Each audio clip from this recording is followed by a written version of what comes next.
क्या आपने कभी सोचा है कि एक देश जो खुद की महंगाई को काबू नहीं कर पा रहा है, वह भारत जैसे देश से पंगा क्यों लेना चाहेगा?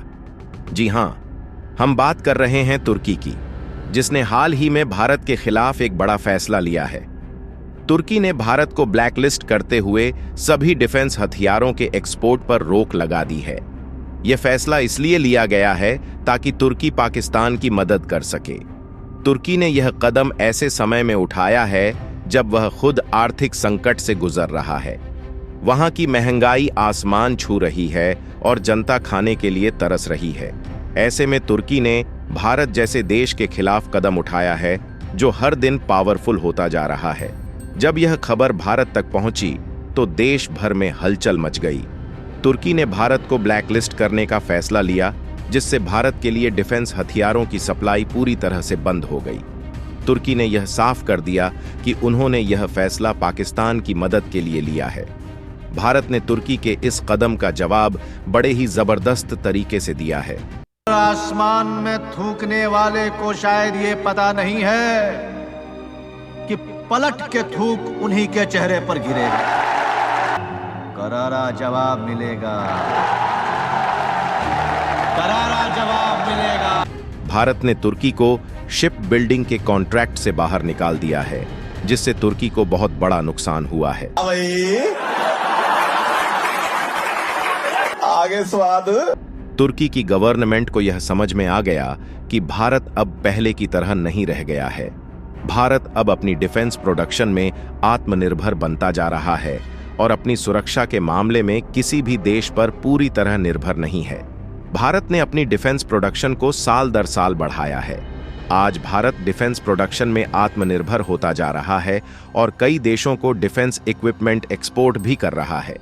भारत ने रूस, फ्रांस, अमेरिका और इजराइल जैसे देशों के साथ अपने डिफेंस संबंधों को और मजबूत कर लिया है। आगे बढ़ने से पहले आइए हमारे देश के डिफेंस के बारे में हम कुछ जानकारी ले लें।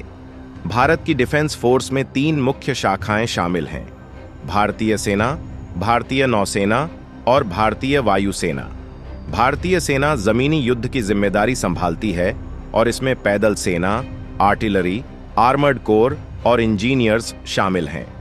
भारतीय नौसेना समुद्री सीमाओं की रक्षा करती है और इसमें एयरक्राफ्ट कैरियर्स, पनडुब्बियाओं और कई प्रकार के युद्धपोत शामिल हैं।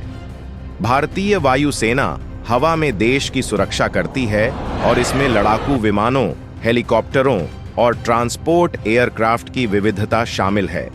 भारत की डिफेंस फोर्स में कुछ विशिष्ट और एलिट यूनिट्स भी शामिल हैं। इनमें भारतीय सेना की पैराशूट रेजिमेंट पैरा SF, भारतीय नौसेना की मरीन कमांडो फोर्स मार्कोस और भारतीय वायुसेना की गरुड़ कमांडो फोर्स शामिल हैं। ये यूनिट्स अत्यधिक प्रशिक्षित और विशेषज्ञ सैनिक होते हैं जो विशेष ऑपरेशनों के लिए तैनात किए जाते हैं। भारत के पास कई अत्याधुनिक डिफेंस हथियार और उपकरण हैं। इनमें Arjun main battle tank, BrahMos supersonic cruise missile, Tejas लड़ाकू विमान और आकाश मिसाइल सिस्टम शामिल हैं। इसके अलावा भारत ने हाल ही में राफेल लड़ाकू विमान भी शामिल किया है, जिससे उसकी वायुसेना की ताकत और बढ़ गई है।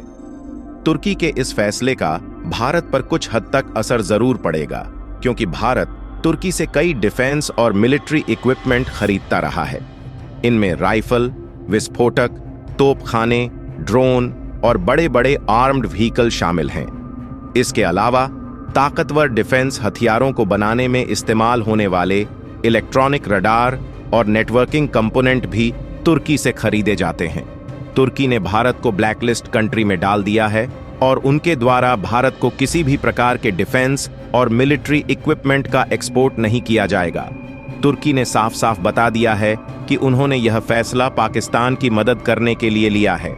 उनका मानना है कि उनके द्वारा भारत को डिफेंस और मिलिट्री इक्विपमेंट का एक्सपोर्ट नहीं किया जाएगा, तो इससे पाकिस्तान की सुरक्षा बनी रहेगी। तुर्की ने जब यह फैसला लिया तो उन्हें शायद अंदाजा नहीं था कि भारत इतनी जल्दी और इतनी बड़ी प्रतिक्रिया देगा। भारत ने तुर्की के खिलाफ कड़े कदम उठाए, जिससे तुर्की को झुकना पड़ा। तुर्की की गवर्नमेंट ने इस न्यूज़ को फेक करार दिया और कहा कि यह स्टेटमेंट उनकी पार्लियामेंट की तरफ से दिया गया था, न कि गवर्नमेंट की तरफ से। अब तुर्की की स्थिति और खराब हो गई है। भारत ने अप्रैल के महीने में तुर्की को शिप बिल्डिंग के कॉन्ट्रैक्ट से बाहर निकालकर बहुत बड़ा झटका दिया था। तुर्की को अब समझ में आ गया है कि भारत से पंगा लेना उनके लिए महंगा पड़ सकता है। अब सवाल यह उठता है कि क्या तुर्की ने यह फैसला सोच समझकर लिया था या फिर यह पाकिस्तान की चापलूसी करने का एक और कदम था?